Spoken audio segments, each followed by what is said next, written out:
Powered by কৃষিবিদ group. সুপ্রিয় দর্শক শ্রোতা, এটিএন নিউজের নিয়মিত কৃষি বিষয়ক অনুষ্ঠান ফার্মার্স নেটওয়ার্ক শুরু করতে যাচ্ছি। আপনারা সকলে জানেন যে এই অনুষ্ঠানের মধ্য দিয়ে আমরা চেষ্টা করি বাংলাদেশের কৃষক সমাজ বা চাষি যারা রয়েছেন তাদের উৎপাদন থেকে বিক্রি পর্যন্ত তারা যে সমস্ত সমস্যাগুলো ফেস করে সেগুলো তুলে ধরা, একই সাথে এই সমস্ত সমস্যাগুলো সমাধান করার জন্য যে সমস্ত ব্যক্তি বা প্রতিষ্ঠান রয়েছে তাদের সাথে ফার্মারদেরকে সরাসরি আমরা চেষ্টা করি অনুষ্ঠানের মাধ্যমে কানেক্ট করে দেওয়ার জন্য। আজকে আমরা এরকম একটি বিষয় নিয়ে আলোচনা করব। আপনারা জানেন সাম্প্রতিক সারা দেশেই সবজির দাম কমেছে, বিশেষ করে ফুলকপি সহ অন্যান্য বেশ কিছু ফসলের উৎপাদিত মূল্য কৃষক পাচ্ছে না। তো আমরা সেই বিষয় নিয়ে আজকে আলোচনা করব। স্টুডিওতে আমন্ত্রণ জানিয়েছি আমাদের সকলেই সুপরিচিত ব্যক্তিত্ব, কৃষি মন্ত্রণালয়ের সাবেক সচিব জনাব আনোয়ার ফারুক। আপনাকে স্বাগত। অনুষ্ঠানের শুরুতে আমরা দেখে নেই বগুড়া জেলার মোকামতলী সহ কয়েকটি জেলার চাষিরা তারা যে ফুলকপি চাষ করেছে তার ন্যায্য মূল্য পাচ্ছে না, তাদের যে খরচ, উৎপাদন যে খরচ পাচ্ছে না, এই বিষয়ে একটি প্রতিবেদন দেখে নিই আমরা। বগুড়ার শিবগঞ্জ উপজেলার মোকামতলা ইউনিয়নের কৃষক ইউসুফ আলী এবার ১৭% জমিতে ফুলকপির চাষ করেছিলেন। বীজ, সার, জমিতে সেচ এবং শ্রমিক বাবদ তার খরচ হয়েছিল প্রায় ১৬,০০০ টাকা। ফলন খুব ভালো হলেও জমির ফসল তোলার আগেই বাজারে ফুলকপির দামে ধস। জমির ফসল একেবারেই বিক্রি করতে না পারা ইউসুফ চরম হতাশ হয়ে জমিতেই নষ্ট করছেন শ্রমের ফসল। সংরক্ষণের এদেশে পর্যাপ্ত একটা ব্যবস্থা থাকা দরকার। পাবনার দাপুনিয়া মির্জাপুর গ্রামের কৃষক মাহবুদ খান পুরো হিসেব রেখেছিলেন তার ২ বিঘা জমির ফুলকপি চাষের। বাজারে ফুলকপির ১০ গ্রাম বীজের দাম ৯০০ টাকা হিসেবে ২ বিঘায় তার লেগেছে ১৮,০০০ টাকার বীজ। সার, কীটনাশক, সেচ মিলিয়ে ২০,০০০ টাকা, শ্রমিক খরচ ১০,০০০ টাকা আর বাজারে নিতে ৪,০০০ টাকা সহ মোট ৫২,০০০ টাকা খরচ হয়েছে তার। বর্তমান দামে ফুলকপি বেচে চাষের অর্ধেক খরচও ওঠেনি মাহবুদ খানের। খাজনা দেওয়া লাগে, তারপরে সার, বিষ, লিভার খরচ, এই দামে আর কি প্রায় ২ লক্ষ টাকার মতন আর কি লস খাইছে আর কি। সারা দেশেরই ফুলকপি চাষির চিত্র একই রকম। বাজারে ২ টাকা কেজি হলেও খেতে ১ টাকাও কেজিতে দাম পাচ্ছেন না চাষি। আশায় বুক বাঁধা কৃষকের মাঠে চাপা কান্না। আমাদের গাড়ি ভরা দিয়ে দেখা যায় যে গাড়ি তোর বাড়ি পান খাওয়ারও টাকা থাকে না। ১,২০,০০০ টাকা লোন নিছি, ওখান থেকে এখন পর্যন্ত মনে করেন যে আমি ৪০,০০০ টাকার কপি বেচতে পারিনি। এরপরে আমার আর আশাবাদী হয় না যে আমরা আগামী আবার সবজির আবাদে জাতি পারবো। ১ বিঘা জমিতে ফুলকপি চাষে কেবল বীজের দাম বাবদ ৭ থেকে ১০,০০০ টাকা খরচ করতে হয়। ন্যূনতম ২ টাকা পরে প্রতিটি চারার দাম। এই হিসাবে বাজারে প্রতিমন ফুলকপি ৪০০ টাকা বেচলে কোনো রকমে খরচ ওঠে কৃষকের, যা বর্তমানে বিক্রি হচ্ছে প্রতিমন ৪০ থেকে ১০০ টাকায়। আমরা যেটা খরচ করছি আর শিখি বসাও যদি আমরা না পাই তাহলে তো আমরা করে খাওয়ার মতন পরিস্থিতি হচ্ছে না। ভ্যান ভাড়াই তো ওঠে না, তা আমি নিয়ে যা করবো কি? অতএব আমি জমি থেকে কেটে ফেলে দিয়ে অন্য ফসল লাগানোর জন্য চিন্তা ভাবনা করছি। ফুলকপির বাজারে বিগত কয়েক বছরে এমন ধস আর দেখেনি কৃষক। দিন দশেক আগেও ১৫ থেকে ২০ টাকায় বিক্রি হওয়া ফুলকপির এমন বাজারের পেছনে অদৃশ্য শক্তির হাত আছে অভিযোগ তুলছেন তারা। যদি আমাদের এই সবজিগুলো রাখার কোনো বাংলাদেশে হিমাগারের ব্যবস্থা করত, এই কপিটা যদি বাইরে যদি নিয়ে যদি যেত তাহলে আমরা অনেক উপকৃত হতাম। Ferdous Rahman, ATN news, Dhaka. দর্শক শ্রোতা, আমরা এতক্ষণ দেখলাম একটি প্রতিবেদন। জনাব আনোয়ার ফারুক, আপনি তো দেখলেন যে বাংলার চাষিরা তাদের যে সবজি, বিশেষ করে খুবই জনপ্রিয় সবজি হচ্ছে ফুলকপি, বাঁধাকপি, লাউ, এগুলো আছে। এর মধ্যে বগুড়ার যে চাষি কদমতলীতে আছে সে পরিষ্কার করে বলছে তার যে উৎপাদিত ফসল তার ন্যায্য মূল্য পাচ্ছে না। তো এই বিষয়ে আপনি একজন বিশেষজ্ঞ, কৃষি বিষয়ে আপনি কৃষি মন্ত্রণালয়ের একজন সফল সচিব ছিলেন, আপনি দীর্ঘদিন কাজ করেছেন কৃষির সাথে, চাকরি জীবনের পরেও আপনি সম্পৃক্ত রয়েছেন। তো এই বিষয়ে আসলে সরকারের বা একই সাথে পাবলিক প্রাইভেট সেক্টরের আসলে করণীয় কি? ধন্যবাদ আপনাকে। আসলে কৃষিটাতে দুর্ভাগ্য হলো আমাদের কৃষক ভাইদের, যে ওনারা ফসল উৎপাদন করেন, একমাত্র পণ্য যার দাম উৎপাদনকারী প্রডিউসার কিছুই বলতে পারে না, তার কন্ট্রোলের বাইরে থাকে। আপনি অন্য যে কোনো প্রোডাকশন, এনি প্রসেস ফুড বলেন, ইভেন গার্মেন্টস বলেন, সব কিছুই কিন্তু প্রাইসটা ডিটারমাইন করে দেয় প্রডিউসার। কিন্তু এগ্রিকালচার কমোডিটির ক্ষেত্রে বাজারে যদি দাম হয় তাহলে বিক্রি হবে, না হলে বিক্রি হয় না। এবং এটা যখনই আমরা একটু উৎপাদন বাড়তে শুরু করেছে তখন এই জিনিসটা ফেস করেছে। আগে যখন আপনার ডেফিসিট ছিল আমাদের প্রোডাকশন, তখন কৃষক যেটা বাজারে নিয়ে গেছে সবটাই মোটামুটি বিক্রি হয়ে যেত। কিন্তু এখন উৎপাদন আমাদের এতই বেড়েছে যে সরকারি হিসাবে যদি দেখি যে গত 10 বছরে 10 টাইমস বেড়েছে আমার সবজি প্রোডাকশন, এবং কনজাম্পশনও বাড়ছে, কিন্তু প্রোডাকশন এতই বেড়েছে সেই ক্ষেত্রে কিন্তু তারা ঠিকমতো বাজারজাত করতে পারছে না। এটা একটা বড় চ্যালেঞ্জ আমাদের এগ্রিকালচারে। এটা অবশ্য বাংলাদেশে না, বিশ্বব্যাপী আপনি দেখবেন যে হারভেস্টকালীন সময় পণ্যের দাম কিছুটা কমে যায়, কিন্তু অন্যান্য দেশে একটা স্ট্রাকচার্ড মার্কেট থাকে বলে সেটা ট্রান্সপোর্টেশন এবং প্রিজারভেশনের কিছুটা সুযোগ থাকে, কিন্তু বাংলাদেশে সেটা বিন্দুমাত্র নেই।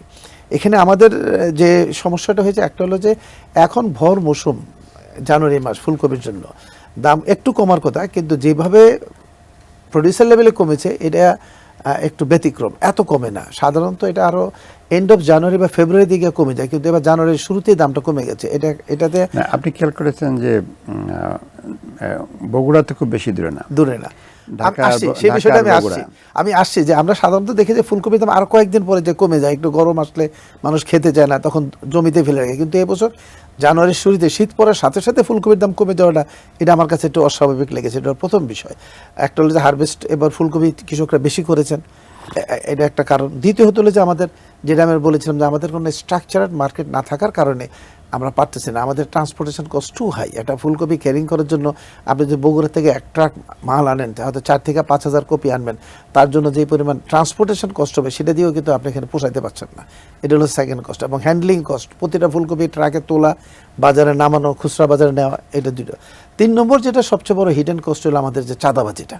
এটা কিন্তু আমাদের একদম, আমি বলবো যে আমরা দেখেছি বিগত সরকারের আমলে এটা অত্যন্ত বেড়ে গিয়েছিল, এবং বর্তমানে যে আমরা জুলাই অগাস্টে যে এত বড় একটা বিপ্লব হলো, বিপ্লবের পরে আমরা যে আশাটা করেছিলাম, আমি কিন্তু সেই আশাটা দেখছি না। বাজারে কিন্তু এই চাঁদাবাজিটা শুধু হাত বদল হয়েছে। আমাদের তো প্রত্যাশা ছিল যে 5ই আগস্টের পর স্বৈরাচার পালিয়ে গেছে, স্বৈরাচারের দোসররা পালিয়ে গেছে, এখন তো চাঁদাবাজ দেশ থাকার কথা না। না, চাঁদাবাজরা পাল্টায় নেই, তারা আবার হাত বদল হয়েছে, হয়তো ক্ষেত্র বিশেষ। হয়তো পুলিশরা কিছুদিন কম ছিল, পুলিশরা এখন নেই, কিন্তু অন্যান্য বিভিন্ন গোষ্ঠীর কাছে চলে গেছে। আপনার প্রতিটা পদে পদে চাঁদাবাজি। ইভেন একটা ভ্যান গাড়ি যে সকালে সবজি নিয়ে বেরোবে তাকেও 300 থেকে 500 টাকা দিতে হবে, তাহলে এই টাকাটা সে তুলবে কোত্থেকে? আমার আপনার কাছে। এখন যদি জমিতে যদি 5 টাকা ফুলকপি হয়, ঢাকাতে কেন সেটা 30 টাকা হবে? সেটা আমরা বলেছি এটা তো 3 গুণ 15 টাকা হতে পারে। যদি আজকে 30 টাকা বিক্রি করে যদি কৃষক 10 টাকা বিক্রি করতে পারতেন, আমরা যে প্রতিবেদন দেখলাম সেখানে তার 4 টাকা 5 টাকা হওয়াতে তার লস আশা করছে, কিন্তু সে যদি 10 টাকায় বিক্রি করতে পারতো তাহলে কিন্তু তার প্রফিট হতো। এখন খারাপটা হলো আমি মনে করি যে আমাদের কৃষি গবেষণা, আপনি যেটা বললেন যে ফার্মার 4 টাকা 5 টাকা পাচ্ছে, আচ্ছা ফার্মারকে আমরা 10 টাকা দিই, সমস্যা নেই। আর ট্রান্সপোর্টের যে বললেন যে যদি 4000 পিস বা 5000 পিস আনতে পারে, ধরলাম যদি 3 টাকাও হয় তাহলে 15,000 টাকা, 4 টাকা হলে 20,000 টাকা, তো 20,000 টাকা গাড়ি ভাড়া ঢাকা নিয়ে আসতে পারে। তাহলে 15 টাকার 5 টাকা হচ্ছে 10 টাকার 5 টাকা 15 টাকা। আর ধরলাম যে লাভ দিলাম আরো 5 টাকা, তারপর আবার আড়ত থেকে আবার খুচরা বাজারে যেতে আবার খরচ আছে, সেখানে আরো 5 টাকা লাভ দিলাম, তাহলে তো 25 টাকার মধ্যে হয়ে যায়। কিন্তু সেখানে আমরা কিন্তু খাচ্ছি ঢাকা অনেক বেশি দামে, 30 টাকার 25 টাকা। একদিকে আমরা বেশি দামে খাচ্ছি, অন্যদিকে উৎপাদক কৃষক কিন্তু দাম পাচ্ছেন। এই জন্য আমরা বলি যে আমাদের স্ট্রাকচারাল মার্কেটটা না থাকার কারণে ট্রান্সপোর্টেশন কস্ট, হিডেন কস্ট বেশি, এটা একটা সমস্যা। থার্ড আমরা বলবো যে আমাদের পুয়ার গভর্নমেন্ট ইনিশিয়েটিভস এই ক্ষেত্রে আর কি, পুয়ার ইভেন নো ইনিশিয়েটিভস। যখন দাম বেড়ে যায় তখন দেখি ডিপার্টমেন্ট অফ এগ্রিকালচার মার্কেটিং বলেন, কনজিউমার রাইটস বলেন, বিভিন্ন অথরিটি বাজারে গিয়ে হামলা দেয়, দাম বেশি বিক্রি করতেছো। কিন্তু যখন দাম কমে যায় তখন সরকারের কৃষি মন্ত্রণালয় বলেন, সম্প্রসারণে বলেন বা কমার্স মিনিস্ট্রি বলেন, তখন বাসায় ঘুমিয়ে থাকে, তাদের যেন কোনো দায়িত্ব নাই। এই জায়গাটাই হলো আমার আপত্তি। আজকে যদি যেখানে কৃষকরা ক্ষতিগ্রস্ত হচ্ছে, সরকারের উচিত ছিল সেখানে গিয়ে কৃষকের পাশে দাঁড়ানো। ঠিক আছে, তার প্রোডাক্টটা মার্কেটিং করার ব্যবস্থা নেওয়া, সরকার যদি সেটাকে ট্রান্সপোর্টেশন দিয়ে ঢাকায় এনে বিক্রি করার ব্যবস্থা করতেন। আপনি এটাও যদি না করেন, সরকারের বিভিন্ন ভিজিটি প্রোগ্রাম বা আদার্স প্রোগ্রামে যদি এগুলো বিতরণও করে দিতে পারতেন একটা ন্যূনতম দাম দিয়ে, যাতে করে কৃষকরা ক্ষতিগ্রস্ত না হয়, তাহলে হয়তো কি আগামী দিনে কৃষক উৎসাহিত হতো যে না আমি ফসল করব। এখন আমি কষ্ট করে ফসল করলাম, নিজের টাকা খরচ করে। ইভেন কৃষক যেটা বলেছেন সত্যি বলেছেন, এবছর কিন্তু সারের দাম ন্যায্য মূল্যে সরকার কৃষকরা সার পায়নি, কারণ সরকারের সার হয়তো ছিল, কিন্তু ট্রান্সপোর্টেশন এবং ডিস্ট্রিবিউশন সিস্টেমে অনেক গলত ছিল। আমি শুরুতে যেটা বলতে চেয়েছিলাম যে আমরা জুলাই আগস্টের আন্দোলনে যে বিপ্লব দেখেছি, সেই বিপ্লবের যেই ধারণা আমরা পেয়েছিলাম যে দেশে একটা পরিবর্তন হবে, আপনি যথার্থই বলেছেন স্বৈরাচার গেলেও একটা ভালো সরকার আসবে, একটা ক্লিন ইমেজ নিয়ে সরকার চলবে, আমরা কিন্তু সেটা দেখতে পাচ্ছি না। একই শুধু মানুষের চেহারা বদল হয়েছে, পথে পথে খরচও বেড়েছে, এবং যেই কারণে বাজারে কোনো নিয়ন্ত্রণ নেই, সরকারেরও নেই, কৃষকেরও নেই। একটা জায়গায় আপনি তো বলেছেন যে ফার্মার দাম পাচ্ছে না। আমরা কি এদেশের বিজ্ঞানী আছে, কৃষিবিদ আছে, কৃষি মন্ত্রণালয় আছে, আমরা তো জানি যে একটা প্রোডাকশনের খরচ কত। আপনি ফুলকপির কথা নিয়ে আলোচনা হচ্ছে, বা ধানের কথা যদি বলি, আমরা জানি যে একটা ধান প্রোডাকশনে কত খরচ হয়। তাহলে তো আমরা তো একটা ন্যূনতম সেল প্রাইস ফার্মারে ফিক্স করে দিতে পারি যে এর নিচে ফার্মার থেকে কেনা যাবে না।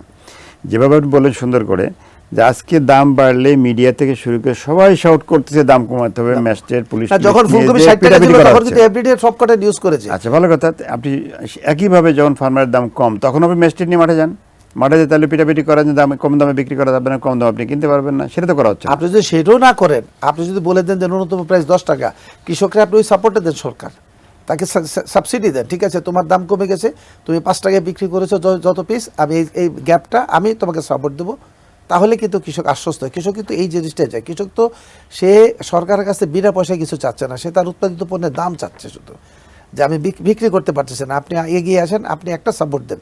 কারণ ফুলকপি স্টোরেজ করার মতো কোনো ক্যাপাসিটি বাংলাদেশে নেই।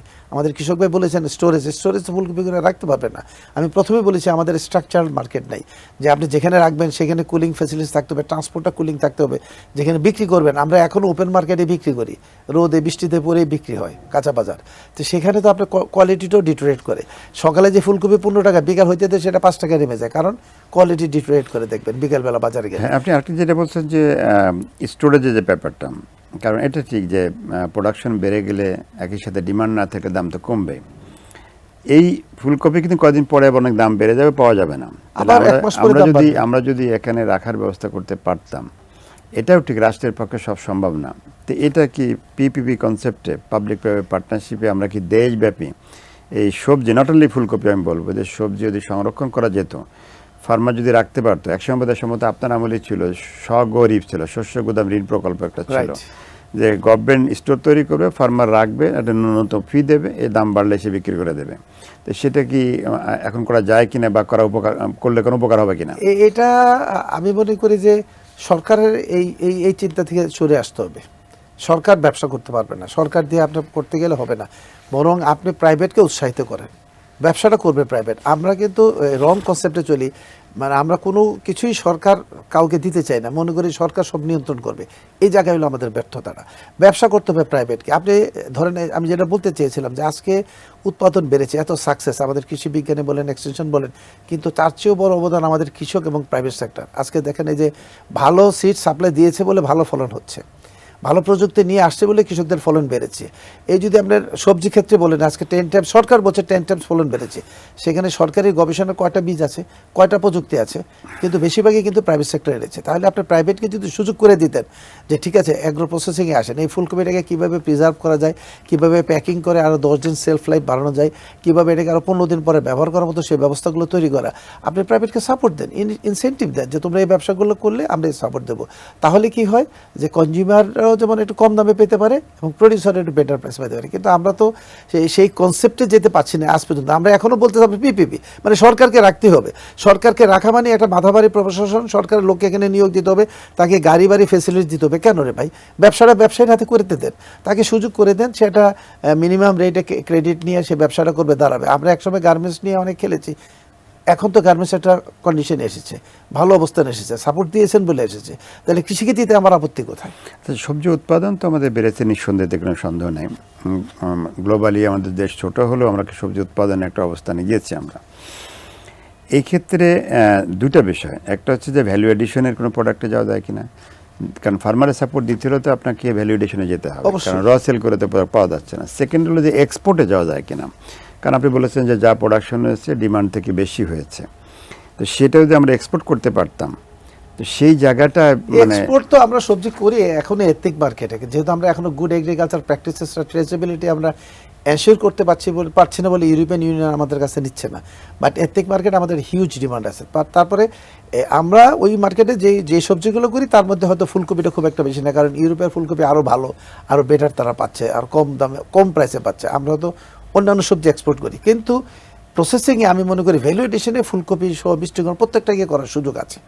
আপনি প্যাকিং করে যদি একটু ভ্যালিডেশন করে বিক্রি করেন তাহলে কিন্তু সারা বছর, ওই যে শুরুতে যেটা বললাম, আপনি কিন্তু ইন্টারন্যাশনাল মার্কেটে এনি ডেভেলপ কান্ট্রিতে যান, সারা বছরে ফুলকপি পাবেন 10 টাকা পার পিস বা পার কিলো বা পার পাউন্ড যেটা ধরেন, কিন্তু সিজনে হয়তো একটু কমে যায়, $10 না হয়তো $8 পাবেন। বাট অন্য সময় কিন্তু কখনোই $10 বা $11 বেশি উঠবে না। কিন্তু আমার দেশে এখন 10 টাকা, অফ সিজনে 80 টাকা থেকে 100 টাকা হবে। আমাদের যে কৃষক সমাজ, বিশেষ করে চাষি যারা আছে, তারা আরও কিছু সমস্যার কথা বলেছেন। তাদের উৎপাদন ফল পাচ্ছে না। একই সাথে আপনি জানেন যে তারা বলেছেন যে উপকরণ যেটা আছে, বীজ, সার, সেখানে তারা সঠিক মূল্যে পাচ্ছে না, বেশি দাম নেওয়া হচ্ছে। তো আমরা আলোচনায় আসবো, আমরা দেখে নিচ্ছি একটি ছোট্ট প্রতিবেদন। আমার নাম মোহাম্মদ মুবারক হোসেন। বর্তমানে যে আমরা সবজি করছি, এই সবজির দাম একেবারেই নাইকে দেখেন, এই যে এই সবজি কাটতে পারতেছি না, এই কামলা যে লমু, এই কামলার দাম হয় না। আগের তুলনায় এবছর সার বীজ দাম বেশি, তবে আপনার সবজির দাম কম। সার বীজের দাম অনেকই, ফসলের কোনো দাম নাই। 3টা ক্ষেত করছি, 30,000 টাকা সার বীজ গেছে। তাই এনে তো গরুরে মাইটেলে ফেলাই দূর নাগে, তাই কৃষকের কি উপায় হইল? কৃষকের ভিক্ষা ছাড়া উপায়ই নাই। তারপরে খরচ বাড়তি, দামই নাই, সবজির কোনো কিছু দাম নাই। আমার নাম আব্দুল সামাদ, বাকুম থেকে বলছি। কৃষি ক্ষেত্রে এবার প্রচুর লস, টাকা টুকা এবার মার হয়ে যাবে সব। সবজির দাম একেবারেই নাই, বাজার নিলে খাইতে চাই না। সার নিয়ে মনে করেন যে বাজারে সিন্ডিকেট চলছে, যেরকম একই যে সার বিষ, এই যে 2 দোকানে পাওয়া যায় না। মনে করেন একই কোম্পানির বিষ 2 দোকানে পাওয়া যায় না। আমরা যে এই দোকানদারে 100 টাকার বিষ 200 টাকা বেচতেছে, আর এক দোকানে আবার 50 টাকা কম বেচতেছে, আমরা এই জিনিসটা ধরতে পারি না। বাজারে যদি 10টা ঘর থাকে, 10টা কোম্পানির মাল বিক্রি করে, এরা মনে করেন 100 টাকার মাল 200 টাকা বিক্রি করে। আরেকটা হলো এই যে আমরা এত টাকা খরচ করে এই ক্ষেত খোলা করছি, এখন একটা মাল আমরা ভালোভাবে বিক্রি করতে পারছি না, সঠিক মূল্যটা পাইতেছি না। জনাব আনোয়ার, আপনি তো দেখলেন যে চাষির বেদনা, তো আপনি দেখেছেন যে আগে তো তারা বলেছেন যে তাদের উৎপাদিত পণ্যের দাম পাচ্ছে না, যেটা আলোচনা করতেছিলাম। সেটা হচ্ছে যে আমরা এটার ভ্যালু এডিশন যেতে পারি কিনা, এক্সপোর্টে যেতে পারি, এই আলোচনা আমরা ছিলাম। আবার ফাঁকে একটা প্রতিবেদনও দেখলাম, সেখানে চাষির আরও 2টা পয়েন্ট অ্যারাইজ করেছে। সেটা হচ্ছে তার উপকরণ যেটা থাকবে, উপকরণ তো মেইনটা আপনি জানেন বীজ, একই সাথে সার বা অন্যান্য ইনসেক্টিসাইড, পেস্টিসাইড আছে। তো সেখানেও দেখা যায় তাদের কাছ থেকে অনেক বেশি দাম নিচ্ছে ব্যবসায়ীরা, যারা উল্লেখ করেছে। তো এই বিষয়ে সরকারের বা আমাদের যে সংস্থাগুলো আছে তাদের করণীয় কি? ধন্যবাদ। আসলে এটা আমি কৃষক ভাই বিশেষ মুবারক সাহেব যা বললেন বা অন্যরা যা বললেন, আমি তাদের সাথে একমত। এখানে দেখেন যে কৃষকরা যখন বীজ, সার বা অন্যান্য কীটনাশক কিনে, তখন কিন্তু নগদ পয়সা দিয়ে কিনতে হয়। ওখানে কিন্তু কোনো মাপ নাই। অথবা যদি বাকি থাকে ফসল বিক্রি করে দিতে হবে, অথবা আপনার গরু বিক্রি করে হলেও তার টাকা দিতে হবে, দোকান বাইরে দেবে। কিন্তু সে যে ফসলটা উৎপাদন করলো, এত সুন্দর ফসল মাঠে গেলে দেখা যায়, জমিতে যখন আমরা সবজি খেতে যাই, আপনি সেটা ফুলকপি বলেন, টমেটো বলেন, দেখার মতো এখন, কিন্তু বাজারে সে বিক্রি করতে পারছে না, কারণ চাহিদা কম। সবাই ফুলকপি করেছে, সবাই নিয়ে আসতেছে, এবং সরকারের অন্য কোনো ব্যবস্থা নেই। মার্কেটিং ডিপার্টমেন্ট এখন ঘরে ঘুমিয়ে আছেন। দাম কমে গেলে তারা খুব স্বস্তিতে পান, কিন্তু দাম বেশি হলে তাদের জবাবদিহি করতে, দাম কমলে তো তাদের কোনো কিছু বলার নেই। তো এখন তাদের কিন্তু এই সময়টা হলো তাদের দুঃখটা, যে আমি এত কষ্ট করে এত সুন্দর ফসল করলাম, কিন্তু বিক্রি করার সময় আমি দাম পাবো না, কারণ একটা ন্যূনতম দাম তো আমাকে দিতে হবে। এই জায়গাটা আমরা মনে করি ইটস টোটাল গভর্নমেন্টের ফেলিওর। আমরা আগে যেটা বলছিলাম যে আমাদের স্ট্রাকচারাল সিস্টেমটা একেবারেই পুয়ার, আমরা কিছুই করতে পারিনি। দ্বিতীয়ত হলো যে আপনার সার কীটনাশকের দামের ব্যাপারে আমি প্রথমে বলেছি যে এবছর সার ব্যবস্থাপনা একটা গ্যাপ ছিল, ডিস্ট্রিবিউশনের গ্যাপের কারণে সার বস্তা আমরা 200-300 টাকা করে বেশি কিনতে হয়েছে। এটা কিন্তু সত্যি, এটা আমি নিজেও দেখেছি। ফার্মারদেরকে 200-300 টাকা পার বস্তা বেশি দিচ্ছে, আমি নিজেও কিনে দেখেছি। এটাও সঠিক বলেছে এবং আমি একমত। শুধু ডিস্ট্রিবিউশন অ্যাসপেক্টের জন্য এরকম হয়েছে। এবং সারের এলসি, বিশেষ করে বিগত সরকারের সময় লাস্ট 6 মান্থস কোনো সারের এলসি খুলতে পারে নাই। না খুলতে পারার কারণে দেশে একটা গ্যাপ হয়েছে। বর্তমান সরকার আপনার চেষ্টা করছে, বাট এখনও তারা কুলিয়ে উঠতে পারছে বলে আমি মনে করি না। ডিস্ট্রিবিউশনটা আরও বাড়াতে হবে। থার্ড যেটা বলেছে যে বীজ এবং আপনার বীজ এবং কীটনাশকের দাম, বীজের দামটাতে এবছর যেটা সমস্যা হয়েছিল, যে এখানেও একটা সমস্যা হয়েছিল যে ডলার ক্রাইসিসের কারণে এই সমস্ত শীতকালীন কিছু সবজি তারা আমদানি করে ব্যবসায়ীরা টাইম নিয়ে আমদানি করতে পারেনি, বা আমদানি করলেও কম হয়েছে, সাপ্লাই কম থাকার কারণে কিছুটা ডিমান্ড বেড়েছে, এটাও সত্যি। সুতরাং এই জায়গায়ও আমাদেরকে দেখতে হবে যে ইচ্ছা মতো দাম বাড়ানো যাতে না হয়, সরকারের কোথাও না কোথাও একটা মনিটরিং ব্যবস্থা থাকতে হবে, যে অ্যাটলিস্ট দে শুড স্পেসিফাই যে কোন ভেজিটেবল সবজির দাম কীরকম হতে পারে, বীজের দামটা, সেটা যাতে সরকারকে জানায়। ফোর্থ যেটা বলেছে যে কীটনাশকের ব্যাপারে, যে এক এক দোকানদার একই দামে বিক্রি করছে এবং তাদের গুণগত মান নিয়ে দীর্ঘদিন কিন্তু প্রশ্ন হয়ে আসছে, সেগুলো কিন্তু সরকার মনিটরিং করতেছে না। আসলে আমাদের দেশের যেটা কনসেপ্ট আছে, সরকার চায় সব নিজে করতে, সরকার যদি এনভায়রনমেন্টটা ক্রিয়েট করে প্রাইভেটকে দিয়ে ব্যবসাটা করে মনিটরিংটা আরও জোরদার করতে পারতো, তাহলে কিন্তু কৃষকদের এই জায়গায় প্রতারিত কম হতো। বিশেষ করে ইনপুট সাপ্লাইয়ের ক্ষেত্রে সরকারের মনিটরিংটা জোরদার করতে হবে, সরকার ব্যবসা করার দরকার নেই, এবং মনিটরিংটা এমনভাবে করতে হবে যাতে করে কৃষকরা প্রতারিত না হয়, ফেক বীজ না যায়, সার কোয়ালিটি। আমি যেটা দেখেছি দেশের বাইরে বেশ কিছু উন্নত দেশে এটা মানে ফোরকাস্টিং করা হয়, যে একটা প্রোডাক্ট তৈরি করাকে বা ইভেন ইন্ডাস্ট্রি করার ক্ষেত্রে বা কৃষি পণ্য উৎপাদনের ক্ষেত্রে যে দেশের চাহিদা কতটুকু আছে, এক্সপোর্ট সুযোগ কতটুকু, তার আলোকে কিন্তু তারা ফোরকাস্টিং করে দেয় যে এর বেশি করার দরকার নাই। আর আমাদের দেশের চাষিরা গরিব মানুষ, তারা তো জানে না। তাহলে রাষ্ট্রের কি দায়িত্ব আছে না যে আমাদের টোটাল ডিমান্ড এতটুকু আছে, এর বেশি তো চাষে যায় না, গেলে দাম পাবেন না। আমরা যারা রাষ্ট্র কৃষি মন্ত্রক থেকে যারা কৃষকদের বোঝাই যে একই সময়ে সবাই যাতে একই ফসল না করে, আপনি যে আমরা সবাই কৃষকরা বলছি যার সুযোগ থাকে আপনার আগামী ফুলকপি যদি তৈরি আমি আগাম করেন, একজনের সিজনে করেন, কেউ একটু লেট ভ্যারাইটি করেন, তাহলে মোটামুটি স্প্রেড হয়ে গেলে বেশি দিন পাওয়া যায় এবং দামটাও ভালো থাকে। কিন্তু কিছু কিছু এলাকায় কৃষকরা সুযোগ পায় না, কারণ আপনার জমির ক্রপিং ইন্টেন্সিটি এত বেশি, সে একটা ফসল করে নেক্সট ফসল ধরতে চায়, তখন হয়তো একই সময় এই হারভেস্টকালে জানুয়ারি মাসটাতে একেবারে শীতকালীন সবজির দাম একেবারেই কমে যায়। এটা সবসময় হয়েছে, এবার একটু আগাম হয়েছে এবং বেশি হয়েছে, যেটা আমরা এক্সপেক্ট করিনি।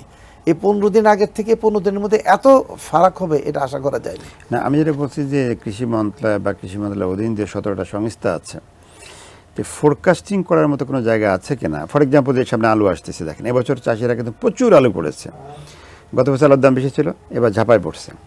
কিন্তু এখন যদি প্রোডাকশন বেশি হলো, ডিমান্ড তো ওই পরিমাণ তো বাড়বে না, দাম কমে যাবে। না, দাম কমবে, কিন্তু প্রোডাকশন আলুর যে খুব বেশি হবে তা না। কিন্তু আপনার জমি তো আমার লিমিটেড, আমার ভুট্টার প্রোডাকশন বাড়ছে, আমার সবজির প্রোডাকশন বাড়ছে, আলুও বাড়বে। এখন আপনি এই যেহেতু এই আমাদের প্রধান ফসলগুলো সব রবি মৌসুমে আসে, বোরো বলেন, আলু বলেন, ভুট্টা বলেন এবং সবজি বলেন, সুতরাং সরিষা আছে, সরিষা না হয় আমি বাদ দিলাম যে নিচু এলাকায় করছেন, আলুর জায়গা হয়তো ধরবে না। কিন্তু সমস্যা হয়ে যায় যে আমরা ফোরকাস্টিং খুব একটা, আমাদের ডাটা বেসটা একেবারে দুর্বল, আমরা কৃষকরা খুব একটা অ্যাডভাইস দিতে পারি না, কারণ 1-to-1 কৃষকের সাথে আমার ইন্টারাকশন নাই বললেই চলে। উপসহকারীরা কাজ করেন, বোঝান, কিন্তু ওই যে কৃষকরা মিডিয়ার বিভিন্ন নিউজ দেখে অথবা কোম্পানিগুলো থেকে উৎসাহিত হয়ে কিন্তু নতুন নতুন ফসল করেন, যে এক্স কোম্পানির ফসলটা খুব ভালো, আলু কপিটার দাম ভালো, রং ভালো, তারা ট্রাই করেন এবং ফলনও ভালো হচ্ছে। কিন্তু সমস্যা হয়ে যাচ্ছে যে ফলনের পরে পোস্ট হারভেস্টটা আমাদের একেবারেই পুয়ার। আমাদের না প্রাইভেট সেক্টরের ম্যানেজমেন্ট আছে, না সরকারের আছে। আমরা সরকারকে আমরা আবারও বলবো যে সরকার হয়তো আমরা যে এই জায়গাতে আসেন, এখন আমরা যে বলতেছি ক্রপ ইন্স্যুরেন্সটা, কখনো কোনো প্রাইস ফেল করলে এই জায়গায় সরকারকে এগিয়ে আসতে হবে, সেটা ইন্স্যুরেন্স দিয়ে হোক বা সরকারের প্রণোদনা প্যাকেজে হোক। এই জায়গাটাই হলো আমার ইন্টারেস্টটা, যে যখন কোনো ফসলের দাম অ্যাব্রাপ্টলি কমে যাচ্ছে, একেবারে কষ্ট প্রোডাকশন থেকে কমে যাচ্ছে, কৃষক ক্ষতিগ্রস্ত হচ্ছে। আসলে দাম কমে না তো, আপনার ন্যাচারাল ক্লাইমেটের কারণে তো অনেক সময় সেটা নয়, ক্যালামিটির কারণে আপনি দিলেন প্রতিবেদন হচ্ছে, সেখানেও তো কোনো ইন্স্যুরেন্সের ব্যবস্থা তো বাংলাদেশে নাই। মানে এখন আপনি যতদিন বীমা তো নাই বাংলাদেশে, যতদিন আপনি না করতে পারছেন, আপনার তো ফুলকপি চাষি বাংলাদেশে হার্ডলি 2 লক্ষ হেক্টর হবে। তো 2 লক্ষ হেক্টর কৃষকরা আপনি নেটওয়ার্কে নিয়ে আসেন, যারা দাম পায়নি কোন সিজনে, এই 10 দিন কৃষকরা আপনি সাপোর্ট দেন একটু, যে যাদের দাম একেবারে কমে গেছে তাদেরকে কিছু ফিনান্সিয়াল সাপোর্ট দেন, যাতে করে তারা নেক্সট ফসলটা করতে পারে। এই জায়গায় সরকারকে এগিয়ে আসতে হবে, কারণ সরকারকে বুঝতে হবে মাছে দিচ্ছে বোধহয়, ইলিশ মাছ যখন ধরা বন্ধ নিষিদ্ধ, ওই সময় চাউল দেওয়া হচ্ছে, আপনি সাপোর্ট দিচ্ছেন, একইভাবে লিস্ট করে যারা ক্ষতিগ্রস্ত হয়েছে তাদেরকে সাপোর্ট দেন। এই জায়গায় সরকারকে আসতে হবে, কারণ সরকারকে বুঝতে হবে এই কৃষকরা মাঠে আসে বলেই কিন্তু আমরা এই 17 কোটি মানুষের খাওয়া দিচ্ছি, সে চালই বলেন সবজি বলেন, এবং এই সবজিগুলো করছে বলেই কিন্তু আমরা খাচ্ছি। সুতরাং আমি যদি এই কৃষকদেরকে বাঁচিয়ে না রাখি, তাদেরকে সাপোর্ট না দিই, তাহলে কিন্তু আমার আগামী দিনের অর্থনীতি কোনো অবস্থাতে আপনি দাঁড় করাতে পারবেন না। যতই 5 ইয়ার প্ল্যান করেন, আপনি মেগা প্রজেক্ট নেন, কোনো প্রজেক্টের কথা বলছেন যে গ্যাপের বিষয়টা, যে ভ্যালুয়েশন তো আছে, একসাথে এক্সপোর্টের ক্ষেত্রে আপনি বলেছেন যে আমরা গুড এগ্রিকালচার প্র্যাকটিস যদি না করি, তাহলে আমি তাহলে আমি এক্সপোর্টে এক্সপোর্টে যেতে পারবো না। তো সেই জায়গাটায় করণীয় কি ফার্মারের? আমাদের সরকারের করণীয় কি? আমাদের করণীয় হলো যে আমরা যে সমস্ত কোম্পানিগুলো সাধারণত এক্সপোর্ট করে তাদেরকে আমরা টেকনিক্যাল সাপোর্ট দিয়ে যাচ্ছি যে আপনাদের কন্ট্রাক্ট ফার্মিং করার জন্য। যেই ক্রপটা সে বেগুন একসময় বন্ধ ছিল, এখন কিন্তু বেগুন আবার রপ্তানি হচ্ছে। আমরা ট্রেসেবিলিটি রেকর্ড সহ যখন দিই তখন তারা অ্যালাউ করছে। এখন এই প্র্যাকটিসেসটা করতে হবে। আমাদের গুড এগ্রিকালচার প্র্যাকটিসেস গভর্নমেন্ট কিন্তু একটা 15টা শস্যের জন্য করেছে, কিন্তু এখনও মাটি নিতে পারেনি। সেই জায়গায় এটাকে আরও দ্রুত ছড়িয়ে দিতে হবে। এখন সেখানেও আরও ইন্টারেস্টিং হলো যে আমরা ওই জন্য বলেছি সরকারে, যে আমি কেন এই জায়গাটা বলবো, যে টোটাল প্রসেসটাতে তারা শুধু সরকার সরকার সরকার, যারা এক্সপোর্ট করবে এক্সপোর্টারদের সংযোগ নাই, ব্যবসায়ীদের সংযোগ করা হয় নাই। তাহলে আপনি কীভাবে সাকসেস হবে? আমরা প্রাইভেট সেক্টর তো আপনার কাছে টাকা চাচ্ছে না, আপনি চাচ্ছেন সিস্টেমে প্রাইভেট সেক্টর আপনি ইনবিল করে নিয়ে আসেন। They should to part in the process. তাদেরও তো একটা দায়িত্ব আছে। তারা যদি প্রোগ্রামে থাকে তাহলে তারা প্রোগ্রামটাকে সাকসেসফুলি গভর্নমেন্টকে তুলে দিতে পারবে। এখন গুড এগ্রিকালচার প্র্যাকটিসেস করলে আপনি ভালো পাবেন। কিন্তু এখানে আমাদের একটা এক্সপোর্টে আরেকটা বড় সমস্যা হচ্ছিল, শুধু প্র্যাকটিসেস না, আমার এয়ারলাইন্সে আপনার কার্গো ফেসিলিটিস আমাদের একদমই নেই, একেবারেই কম। এই জায়গাটায় আমরা কিন্তু ফেল করেছি। আপনি দেখেন আজকে ওয়ার্ল্ডের গোলাপের 10% গোলাপ আসে শুধু কেনিয়ার থেকে। একটা দেশ টোটাল গোলাপের 10% মার্কেট। স্পেশালাইজ কার্গো প্লেন আছে শুধু কেনিয়া টু নেদারল্যান্ড, শুধু গোলাপ পরিবহনের জন্য। আমরা তো সেটা পারছি না। আমাদের মিডল ইস্ট এত বড় বাজার, সেখানে ইন্ডিয়া পাকিস্তান করতে পারছে, আমরা পারছি না শুধু আপনার এই কার্গোর জন্য। এটা গত 40 বছর ধরে আমরা ফেল করেছি। আপনাকে অসংখ্য ধন্যবাদ চমৎকার আলোচনা করার জন্য।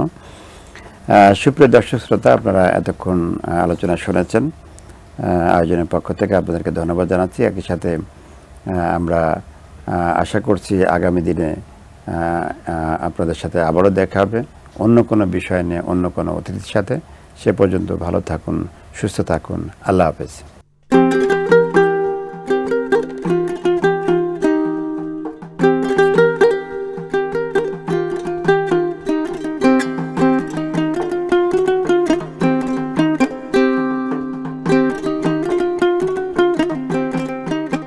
Powered by Krishibid Group.